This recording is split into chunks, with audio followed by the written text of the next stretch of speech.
Hey there YouTube, it's Andy, and today we're working on my 2014 Silverado. The old money light there came on the other day.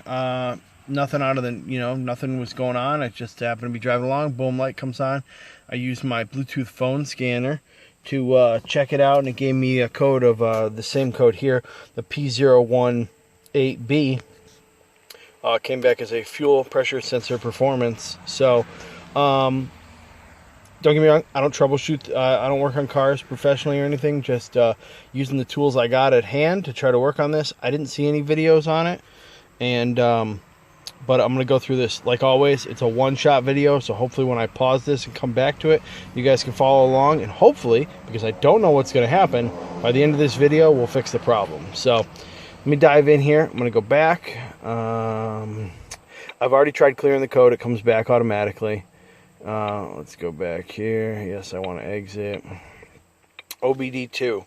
So, I want to know the direct data from the computer right now. And I'll tell you how this tipped me off to this. So, let's pause that real quick.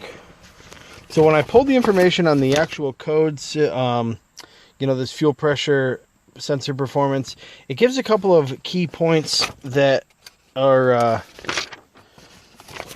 gives a couple of things that, obviously inspect fuel system for kinks and dents. I have that starred because I did go off-road the other day. Not heavy, but just driving down some trails. So, one of the things it said in here is if your output reading, here we go. All right, sorry, again, verify that the fuel pressure decreases after fuel pump is turned off. If not, replace the fuel pump. Well, that's a bit of a problem because in a minute here when I get the live data up, you'll see something interesting. And that's where I think my diagnosis differs from the actual Chevy work instructions. So, all right, I got a match here in CAN bus. We'll go in here.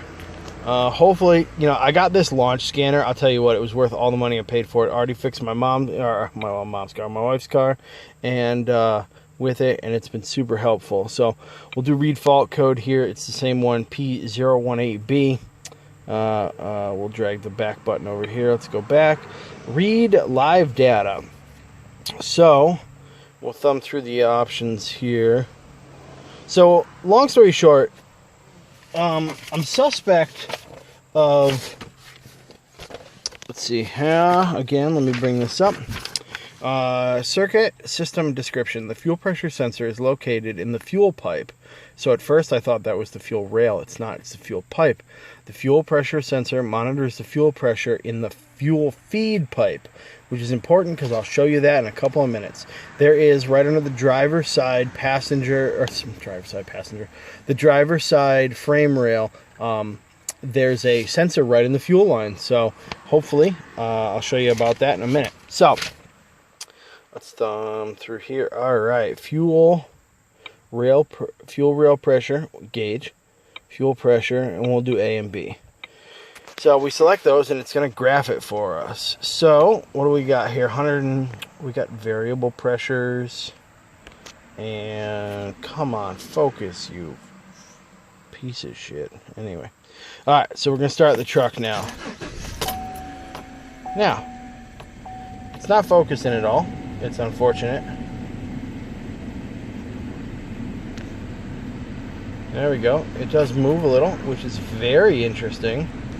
As earlier, the 110.49 PSI didn't do anything. Alright, I'm revving it up. I get nothing. Nothing. 110.49 never changes. So, let's see here. I shut the truck off. It doesn't change. Now, the other ones are dropping a little.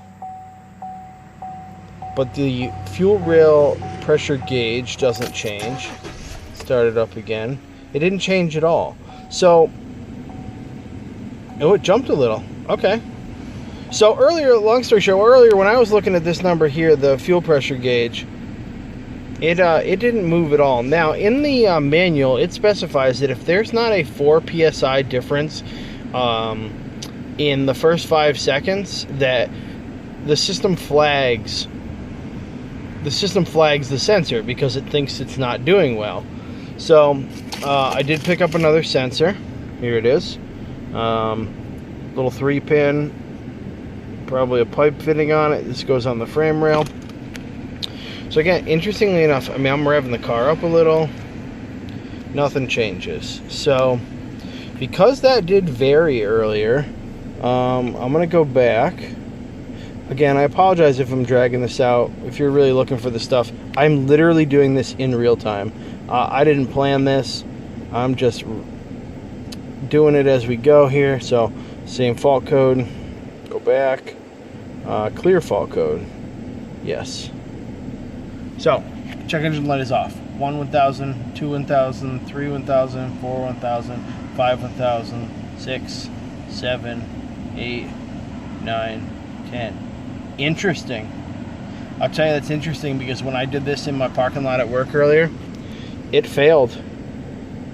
And it failed at the 5-second mark on the money. So let's jump back in here.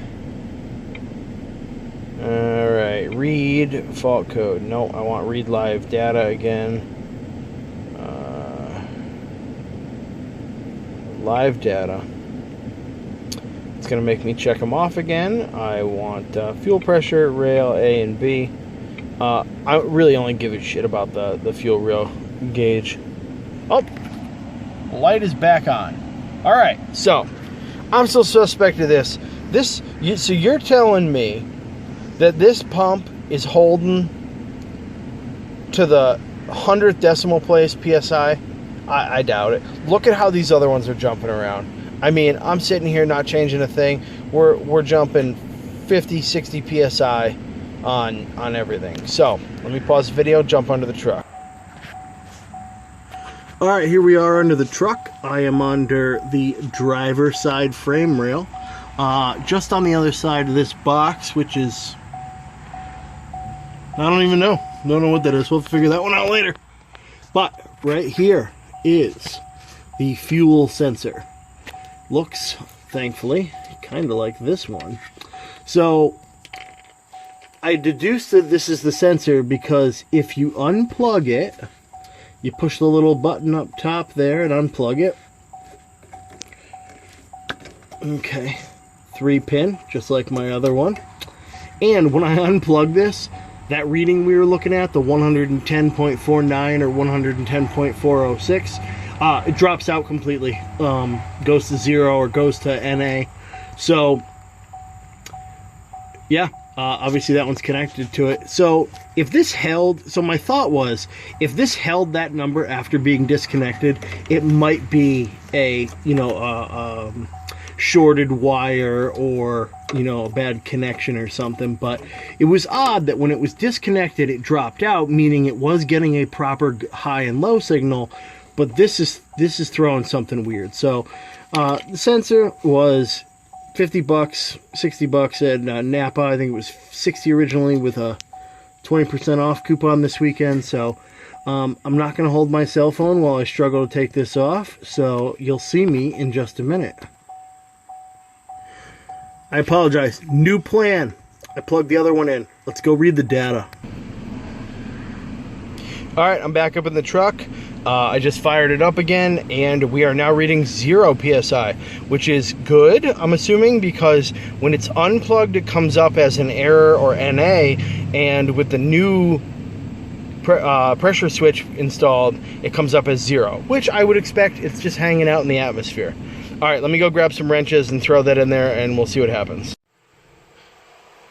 All right, and I'm back. I apologize there. The phone actually shut off because it was too hot in the truck. It's like 90-something today here up in Massachusetts, so wasn't necessarily fun diving under the truck. But anyway, a couple things to note. A couple of metric wrenches to take it off. I think it was a 15 and a 13, but don't quote me on that. Also, just as a note, a best practice, always support the pipe as best you can. And I mean like the fitting. You don't want to twist the fitting off that pipe. I mean, you think your day's bad just trying to troubleshoot a check engine light and that, try replacing the whole fuel line. So whether it's that, a copper pipe in the house, whatever you're working on, always take very good care of the pipes. They can be brittle, and you just don't want to be breaking fittings. So all right, back to this. So same thing, I gotta have my things here. One other thing. So I did think about it when if you wanted to test and make sure that there wasn't truly 111 pounds consistently in that line, you could always crack the line. I mean, I'll be lucky if an ounce of gas came out. It didn't come pouring out of there. It got on my hand, barely dripped on the ground, but I had thought about plugging it back in once it was disconnected and seeing if it truly read high, even if it had 100% verified zero pressure. But to be honest, like I said, it's hot out here. I don't have time for that. So, all right, here we go. Let's jump into the live data. Now that the scanner's falling down the computer, or falling down the thing. Let's see here, hit yes. Now hold on, let me start the truck. So, boom, hit okay. Look at that. Come on, focus. All right, we have a variation. It's blue, and it is good. I honestly don't know if blue means anything. It changed, obviously, so we have a variation. So let me jump back into, oh, it's cool, it stays there. Jump back into the paperwork here real quick, and it says the engine control, I'm reading under the condition settings for the DTC. Engine control module, ECM, performs calibrated intrusive test to detect fuel pressure sensor that is stuck within normal operating range. This does this and do not detect a 4.3 psi change within 5 to 12 seconds of the test. So that kind of verifies to this. Earlier, if you look back, we didn't have anything. It was what, 0.1 psi change on the old gauge pressure, and you can see now it's jumping all over the place. So let's go back.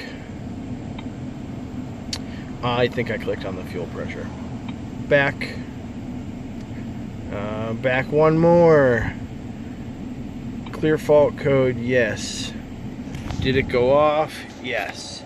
So let's see here. 1, 2, 3, 4, 5, 6, 7, 8, 9, 10, 11, 12. Okay, so that should have been outside the range here of when it tests for 12 seconds. So we'll keep an eye on that for just another second. And has it been cleared? Yes. I will come back in here, continue, dump out of here. Do I really want to quit? Of course, there's 1,000 questions. Auto detect my VIN number.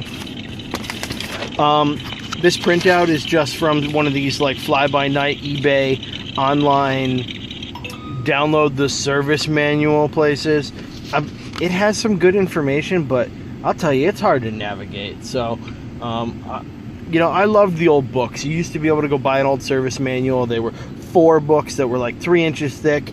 You know, you pay $100 for them, but you could work on your stuff, you know. This isn't the Chilton's manual where it's like jack up car, remove transmission, replace clutch, reinstall transmission, you're done. You're like, yeah, thanks a lot, dude. I could have figured that out. So, all right, back up here. We are scanning. No fault code, not equipped.